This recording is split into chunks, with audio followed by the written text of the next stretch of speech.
The head of Diversity, Equity, and Belonging at Bimbo Bakeries USA, she leads the company's strategic goal to build an environment and workplace with company leaders and associates that advance programs, enact policies, and promotes mindsets and behaviors that appreciate and value diversity, equity, and belonging. She began her career as a sales and marketing professional with the Kellogg Company. She's also held roles with Frito-Lay Inc. and Sara Lee. And she's been recognized by executive leadership teams for her contributions to the Team of the Year and Sales Leader of the Year at Sara Lee. Her recent appointment to CAN TV's board of directors also makes her one of my bosses, a fact that couldn't make me happier. Joining me in the arena right now, a champion of inclusion and belonging, the indomitable and stoic Nikki Lang. How's that? That's wonderful. Welcome, my friend. Welcome, my boss. Thank you. Welcome again to CAN TV. We have had many conversations. I consider you one of the mentors who I've had the privilege of crossing paths with since being in Chicago. You are clear-headed, sneakily funny, but about your business, and I've always respected that. So it is so great as we continue to transition into our next 40 years and beyond here at CAN TV to have your leadership join our incredible board. But we'll put that aside for now. I want to talk about you. Okay. Let's begin at the beginning, shall we? Okay. That wasn't a catch question. We're good. Okay. When and where were you born, Nikki? Born in Chicago, product of the 70s, which I would argue is the best era of music, by the way. Side note. Okay. But born in already choosing violence. Right. Okay. Go ahead. In Chicago. Okay. Yeah, in Chicago. Tell me about the man and woman who created you. Yeah, mom and dad actually last year celebrated 50 years of marriage. Oh wow. Wow. Yeah. Wow is right. Wow is on so many levels. On so many levels. Yeah.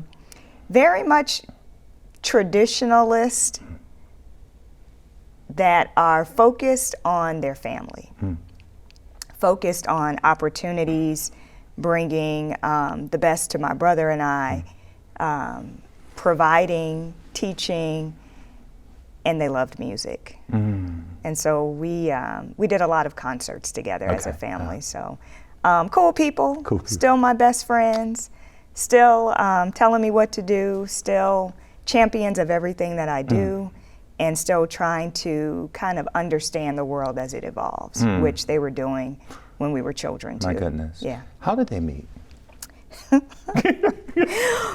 one of my favorite stories. They met, so my dad used to be a bus driver for CTA, and that's where they met.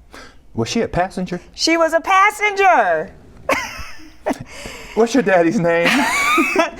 James Lang. She was a passenger. She got on with a fan that day. No. Oh, this is already okay. Let's get into it. Okay, let's do it. She was carrying a fan. She was carrying a fan. Oh, just doing it. Just commuting, living life, right? Living life. Not looking for anything, but no. to get to the next stop with her fan. With her fan. And I think he made a joke / pickup line / here we are. It worked. It worked. Okay. It worked. Yeah. And you have a sibling you just mentioned. Yes. Are you youngest, oldest? He is the oldest. I am the youngest. He would tell you that everyone thinks that I am the oldest. And he is one of my best friends. Did not start out that way. I love the life that we live together as brother, sister, confidant. We call each other co-anchor because we love sports. So every conversation is going to include something with sports, and he's a dear friend of mine. But yes, he is the oldest. I get the privilege of being the baby girl. When I hear that again, the dynamics of family, and in this world where we are still trying to navigate our way through unending pandemics. And let's not forget the original pandemic that started 600 years ago that has poked its head up. And that's a lot of your work we'll talk more about later. But family, or that connection where there is those intimate connections, right now more than ever, they absolutely matter. And to hear you say it and to see your face light up, I both appreciate and to some degree envy it. Good for you. Good for your family. Where'd you attend high school? So my high school isn't open anymore. And I think about that occasionally. So born in Chicago, raised in the suburbs, and the school that I went to is Immaculate Heart of Mary, which eventually transitioned into St. Joseph High School. Neither of them open anymore, but small high school, focused on women, young women, all girls school. So was there a boys' school nearby? St. Joseph. St. Joseph. So focused on academics, discipline, of course, because of it being a small private school. And I think about IHM occasionally because it certainly fostered a lot of my friendships that are still here today. And so from high school. My high school, my grade school, my life. I often wonder if it's a Chicago thing where people seem to keep their friends from grammar school and high school. Fortunate for me, I've actually made friends along the way of my life, but my high school friends are dear. They are. Wow. And where'd you go to college? Clark Atlanta University. HBCU. Yeah, it indeed, and might I add, in the 90s. So okay. That's a mic drop too, you know. Listen. But it was, I think that's where I became Nikki. Oh, come on. Because before that I was Nikia. I became Nikki. Okay. But let's marinate here for a minute. 90s at Clark Atlanta in Hotlanta. It was, tell me some of the key things that helped Nikia's transition to Nikki. What were some of the standout experiences, good, bad, or otherwise? Focus. So at the time it was Wright Hall, which is where the business students were. Amazing camaraderie, again, still existing today. I had the privilege of leading our undergraduate student business council my last year in school, so I think that was kind of the emergence of leadership in a different way. I think I've always kind of done leading along the way, cheerleading, and but this was different. This required, in my opinion, more strategy and thought, more collaboration with my classmates. But I would say being there at that time created some balance. It's very easy to get distracted in Atlanta. And I knew the moment that I was distracted, I would be invited home. And I did not want to come. It's the word choices, but the song under the music. It's all of it for me. Continue. I would be invited home. I did not want to be invited back home. You didn't want that invitation? No. So you became a strategist. It became whatever it took. But no, truthfully, I think that's where the focus probably started to get clear to me of what I needed to do to do whatever it is I wanted to do. So. Were you naturally a good student? No. Okay. Not. So you expected me to kind of like come up with something? No. You know what? And once you did it, getting to know you these years since meeting you at Chicago State, that answer does not shock me. You know, needed to get, right? Needed to get. So focused in a number of ways, liked what I liked. Always probably a good writer, always a good writer. But just need to get. It was strategy and necessity. Yeah, absolutely. You did what needed to be done to get where you wanted to go. Yeah, you'll never. I'm a lifelong learner. Sure. But probably the structure of the classroom, the accountability of what has to happen when I leave the classroom. Sure. The expectations of it. Not really your jam. I get it, though. Okay. I respect it. Yeah, of course. Yeah, okay. Understand it, we'll do it, but yeah. Grudgingly always, and by strategy. Yeah. Got it. What was your first paid job post-college? It was actually with the Kellogg Company. It was with the Kellogg Company. It was in Omaha, Nebraska. It was Did they recruit you from campus? Yes. Continue. They did. So, and it's interesting, speaking of strategy, when deciding at that time where I wanted to go to school, and I can't wait, just to share more about this, but it was definitely, at that time, when they're looking for certain people, they're going to certain places. True. And I wanted to be where I knew that they would come. And you knew that at that I knew age. it then. I knew it. I knew it my last year of high school. So that definitely designed a lot of my choices. In addition to, my brother was an HBCU grad. My mom had attended an HBCU, so there was something there that I was drawn to as well. But my first job was a sales representative job in not Omaha, but Lincoln, Nebraska. And so that's where I went. How was life in Lincoln, Nebraska? It was special. Okay. Because the university was there, which was good timing for me, so I was still able to keep a network of people that were close to my age.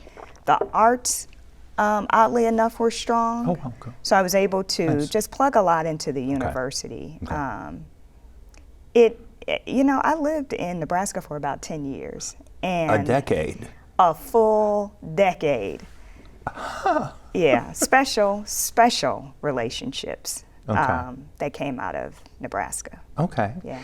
And then we talked in the opening. You went from Kellogg. Did you go from Kellogg to Sara Lee? No, Frito-Lay is somewhere in there. I went from Kellogg's, all under sales, from Kellogg's to Frito-Lay. Okay. Still in Nebraska.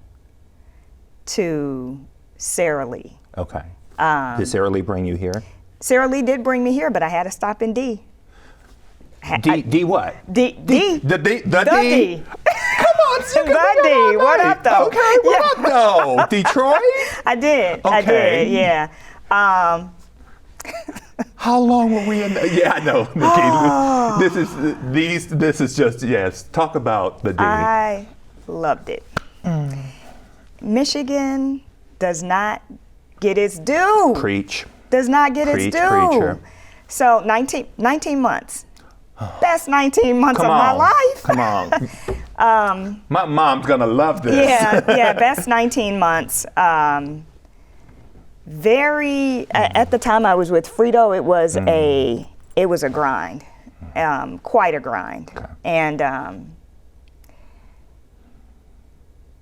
but so many other areas of my life was robust. Okay. Fitness, friendship, social, learnings, best 19 months of my life. And what time around was that in Detroit? 2005 to about 2007. Okay, so she was making her comeback. She was rebuilding. She was trying. Okay. So still. Oh, right, because I was still there when you were there. No, she was in, because I think you were there right before the housing crisis? I was there yes. Okay. She was trying and then that broke And the very up. first gas surge. Oh. Yeah, I do remember that because I remember my car and that was a whole issue. But yes. Okay. Yeah. And it's I've always said this, Detroit, she has recovered. She's a different city, but she needed to be. She was built on the grid for $2 million. But post-bankruptcy, which is a reminder to me, sometimes people or things have to fall to their knees in order to remove fear of change, comfort with dysfunction, pride and ego. So every time I visit now to Detroit, she's a different city than I grew up in, but she's evolved and changed. But what I always loved about Detroit, even at its most tricky, in times of crises, there's no place I'd rather be.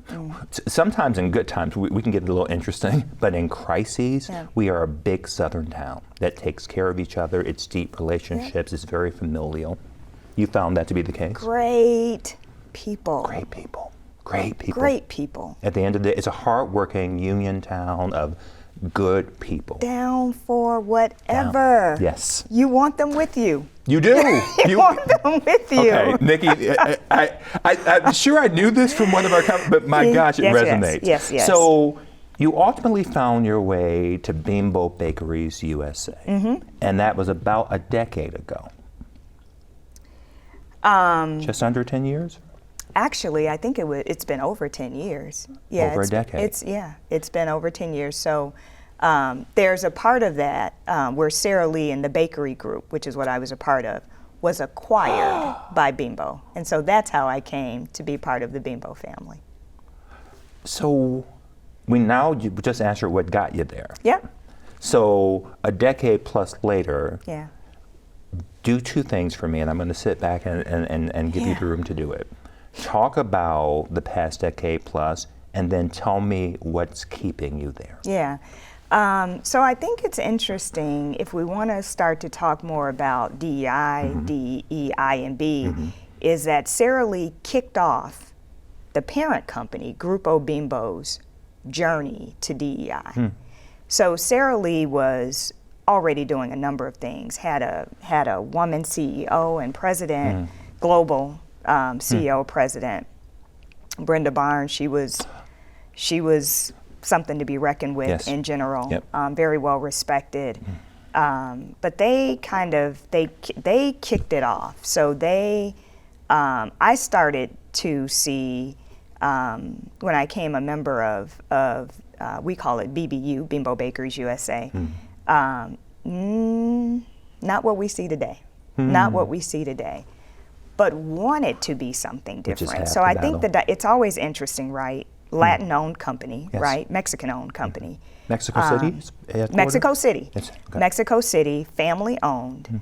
And the dynamics there are obviously different here. Absolutely. But there's a level of inclusion, understanding, principles the baselines that you need. Just regretfully, the U.S. is just absolutely working its way there. Yeah. So you have the family, the parent company, and then you have the U.S. a little bit as an outlier. Okay. And Sarah Lee started to bring a different type of culture into it. What's keeping me there today is probably that I am a builder. I know that for a fact. Okay. And I am committed to continuing to build a culture that's accepting, not just tolerant, but accepting of people. Yeah. So here's, speaking of DEI, there's been a lot of conversation, and a lot of it with guests I've had here. The Supreme Court's decision, basically gutting affirmative action, along with, Roe v. Wade. They've been very busy, the Supreme Court, but let's focus on what that ruling and what I've watched it, and if people are paying close attention, it feels like corporations who were just kind of doing it by performative marketing standards went, oh, we got our excuse, we got to pull back. And others are going, while we want to, how do we do it without our hands being tied where we're risking? So what is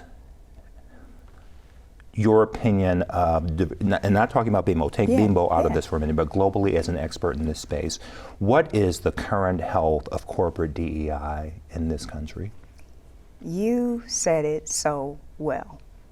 And that is anyone that's new to DEI and B, this has definitely shaken their confidence, right?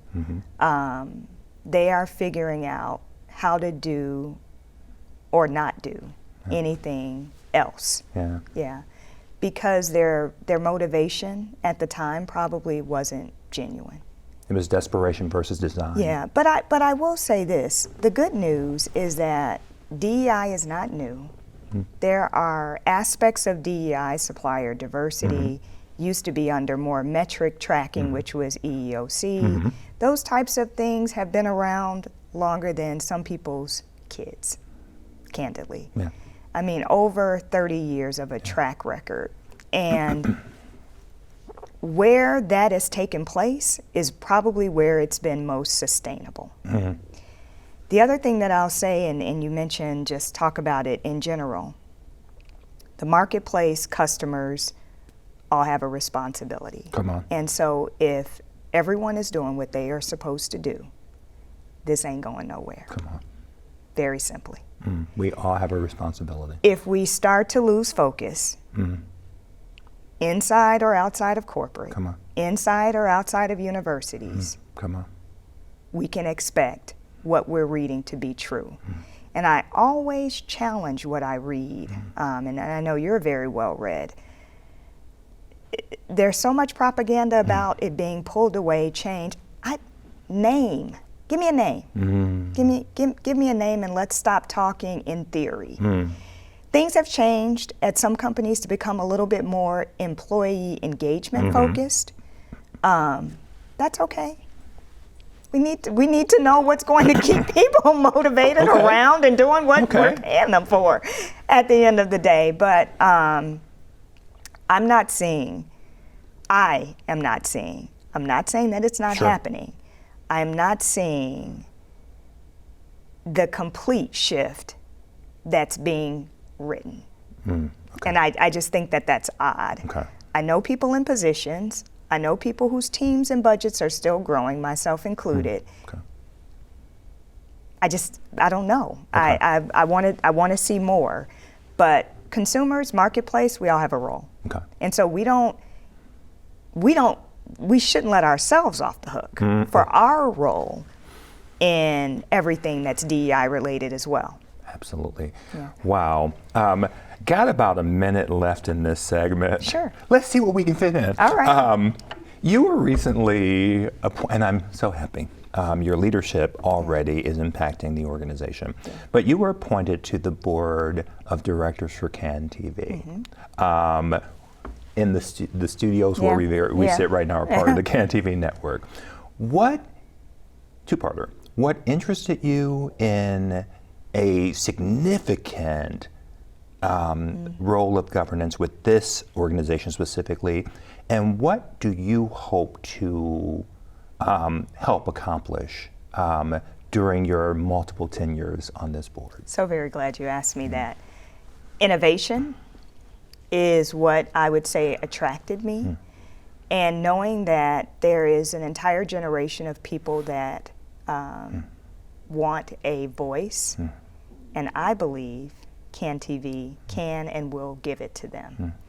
The younger generation is encouraged by a number of things. One of them is being heard and being seen. And I don't understand why CAN TV would not be right there with them, helping them do that. Neither do I. So that innovation, innovation. We are drawn to innovation, right? So let's be there too. Now that I'm in it, my role is clarity, and I bring clarity to everything that I do. I'm able to get to it. I'm able to get to it. So very simply, those two things.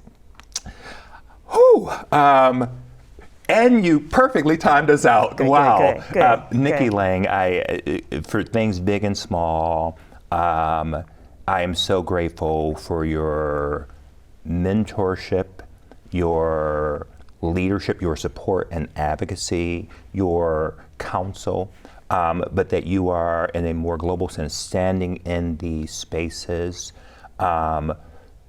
sure-footed and clear about your role and all of our roles, that we need that in these dash moments. So I'm not letting you go yet. We got one more segment called 3 for the Road. Stay with us. You do the same, Chicago. We'll be right back after this. Come on and talk to the people, Nikki Lang.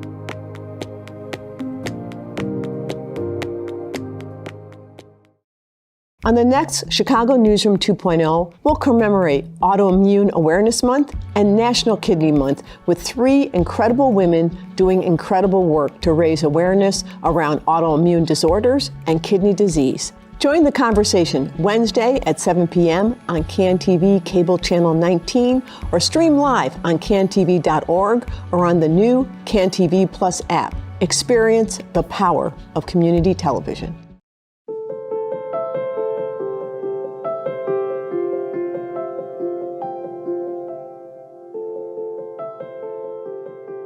Nikki Lang. Yes. We have one final segment. Okay. Thank you for the segment before. It was fantastic. This segment is called 3 for the Road. I'm going to ask you 3 questions. You're going to give me 3 answers. Okay. You ready? All right. Are they timed? How should I? Oh, the strategist. You just begin. Okay, okay. Whatever you're feeling. Understood. Tasha Hawkins, our floor director, she'll tell us when to stop. Until then, we'll just go. All right. All right, question 1. Yes. All right. If you could have dinner with any person, living or deceased, who would you choose and why? His name is William Jones, and he is my mom's dad, who was killed, murdered, ran over on his way to work during Jim Crow. The stories, the people that he poured into, one of them being my mom, he is the only person. She still talks about him. My God. Yeah, she still talks about him, so he would be the one. That's okay. Great start Yeah. to the. Yeah. Okay. Yeah. Number 2. Do you have any regrets? You know what? I believe that I do. I would have to say that it was. I wish that maybe early on I had moved slower and thought more about what I was defining as success. Thinking about things like peace of mind. I'd mentioned earlier relationships, and just slowing down the things that maybe I thought were an indication of success or of doing better or of wanting to be. I wish that I had slowed down very, very early. Fair enough. Yeah. Final question. One piece of advice present-day Nikki Lang would have given her 21-year-old self. You may have just answered it. It is. Take the time to define what you think is important, and not what others or what you've perceived, even what you've been taught. Come on. Just to slow down and assign your own definition to it, so that you can get the best out of yourself and everything around you. Figure that out. There is literally the rush of, and then I got to do this, and then I got to do this, and then is overrated. Yeah. It is, and I think that there is clarity. And wisdom and pace. And so monitor yourself. My. Yeah. You should be teaching a college course, I believe. We're going to continue having conversations. I cannot thank you enough for this. Yeah. Thank you for this and every conversation of support, of partnership, looking for solutions, the clarity that you bring to every single room that you walk into. What a gift for that room. So thank you, my friend. Thank you. And thank you, Chicago and beyond, for tuning in tonight. Listen, I'm going to leave you with a final thought for the road, courtesy of fashion designer Prabhu Gurung. You deserve a circle of inclusion and influence, but it's up to you to create it. To me, beauty is inclusion. Every size, every color. That's the world we live in. We are greater than and greater for the sum of us. The human heart is too grand to be wasted in the gutter of cultural exclusivity. Until next time, take good care of you and each other. Good night. Good night. My goodness, come on.